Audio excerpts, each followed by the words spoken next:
Hello, I'm Matt Hagan. This is my list of top 10 things that I learned in my human relations class this year. So, as I go through the list, I'm going to go from the least important of the 10 to the most important of the top 10. When I say least important, I don't mean they're not important at all, because these are the 10 most important things um, that I've taken away from this class. Um, all of my, as someone who's going to be a teacher, all of my takeaways are going to be educational based. They're all going to be situations or skills that we can use as teachers in the classroom or in an educational field. So, to start it off, we'll go with number 10. This is nonverbal communication.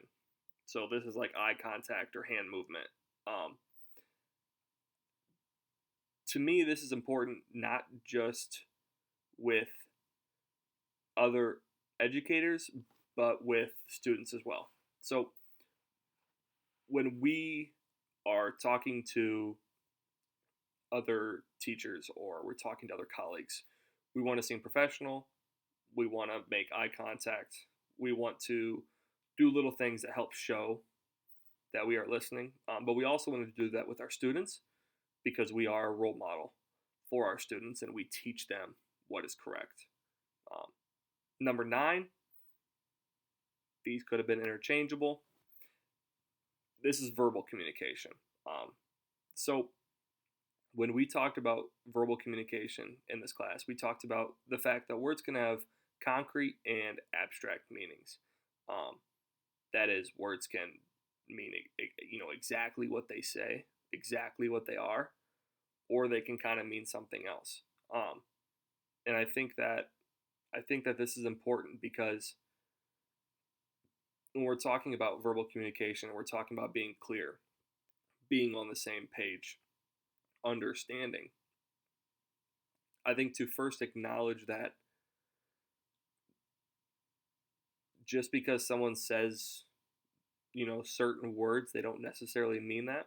I think if we acknowledge that, that can help us better understand whoever we are talking to. And again, just like the non-verbal communication, we can be good role models for our students in that sense. Um, Number 8 is perceptions, and more specifically, biases. So our book talks about two biases. One is hindsight bias, which is like looking at everything as obvious or like you should have seen that coming, and memory bias, which is a false recollection of what happened.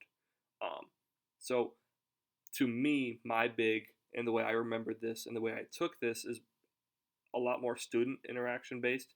Um, if one of our students does something, um, I think we should treat it the same no matter what student does it. I don't think we should have a bias towards one student or the other. Um, I don't think if one student has an episode of disrupting the class or is being a little disrespectful one day. I mean, they are kids; they're going to make mistakes.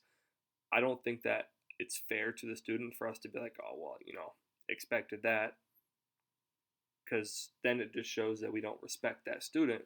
Um, and then also, if we are telling another teacher about what happened, right? If we're letting maybe that student has that teacher later in the day, and we just want to let that teacher know what had happened.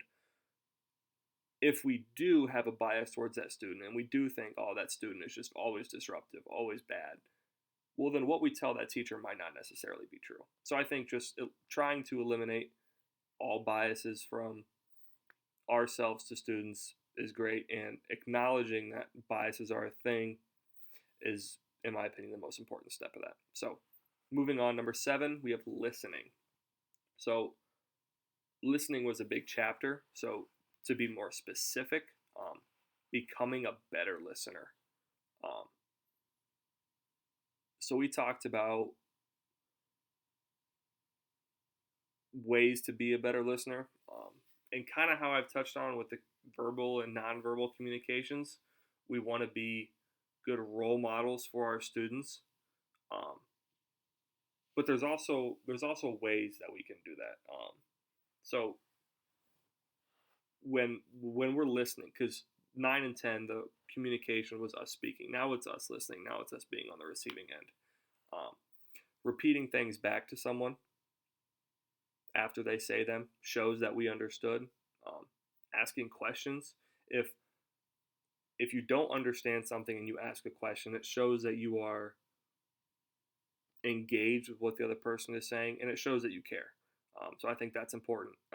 And again, being a good role model and doing that for our students, but also having that level of respect with our students. If our students know that we care about what they're saying, um, that's a great thing to have in the classroom. Number six, is types of teachers. So we talked about autocratic teachers, democratic teachers, and permissive teachers. Autocratic teachers being very forceful, very strict. Democratic teachers being a little more free, um, wanting the students to have fun, wanting the students to be engaging, and but also having a level of respect and level of obedience to still perform everything in the classroom smoothly. And then permissive being the stance of students can do no wrong. So nothing the student does is wrong. The students just can do whatever they want. Um, Myself, I want to be a democratic teacher, but what talking about that in this class has done is it has made me think of what that means and what that is going to bring into my classroom. Um, and it also has made me think about how I'm going to deal with situations in my classroom. For example, if I'm a democratic teacher and my classroom gets a little loud, why can't I just sit and yell at my students and tell them all to be quiet because I've invited conversation into the classroom, right? And if I expect my students to understand exactly when they can talk and exactly when they shouldn't talk, well, then I need to be straightforward and honest upfront about that with them. So just discussing that has given me a good kind of thing to fall back on for my classroom. Number 5, balcony view. This is a form of conflict management. I think this is great for the educational field. What balcony view is like standing back. Imagine you're on a balcony and you're viewing, you can see everything, right? So you're eliminating the bias you have of a situation because now you're not in the middle of it. You've removed yourself from the situation. You're not looking at it as a whole. I think that's super important for teachers to be able to do, especially when students are coming to them. Also, when other teachers are coming to them, but specifically students not having a bias towards that student or towards that situation, and just being able to look at it for what it is. So moving on, number 4, we have types of conflict, kind of similar to 5, but now instead of managing it, now these are the certain types of conflict. So we have lack of understanding, moral dilemma, personal conflict. Lack of understanding, it is what it is. It's a lack of understanding what's going on. Moral dilemma is like a controversial topic. Could be something that's personal to you, whatever.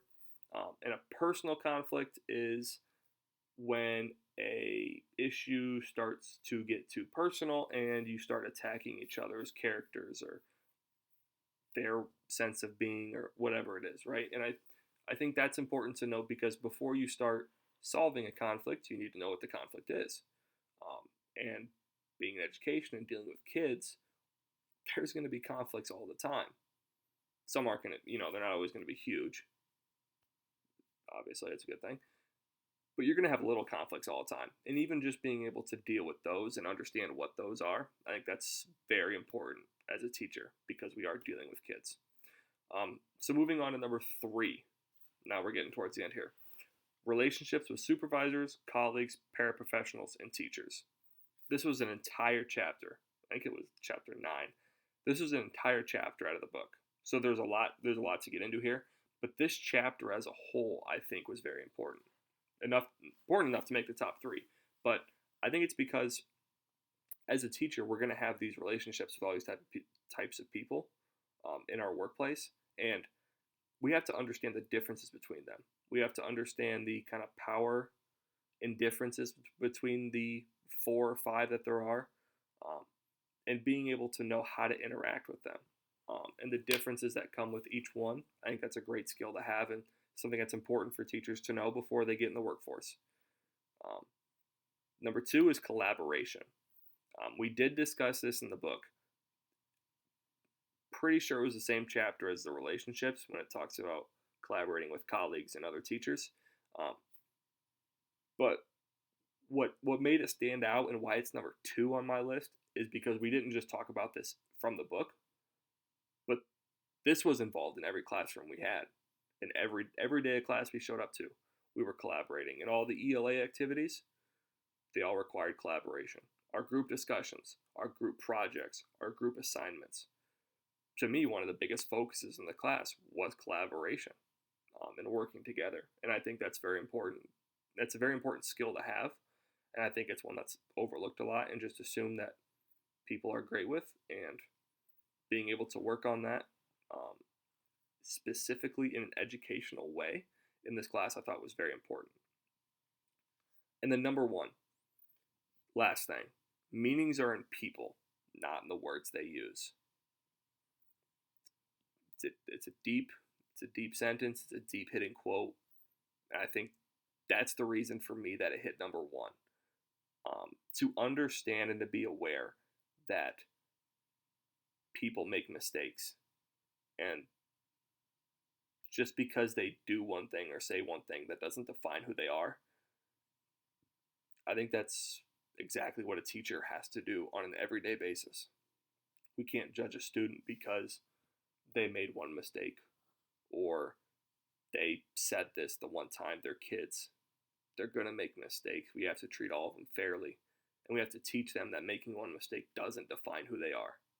So if we as a teacher look at them through that, then we're not being a good role model for our students, which at the end of the day is the exact purpose of us being teachers. So to kind of sum it all up, like I said in the beginning, before I did the list, because I'm going to be a teacher, the most important things I took away from this class are all things that I'm going to use in my future classroom, um, or examples that I might see in my future classroom. And I thought it was important to discuss and learn about those specific examples. Um, so we had a few students in the class who weren't going to be teachers. Um, I think they'll have similar takeaways. Some of the important ones that can go into any workplace, but like the relationships with certain people we're going to see in the educational field, that's probably specific to me, and that's okay. So I think what that shows is that this class is great for all students, whether you're going into the educational field or not. I thought it was very informative, and for me, because my top 3 are all relationship based, I think taking a human relations class was very fitting and right along with what I learned from the class. So, yeah, I thought it was great.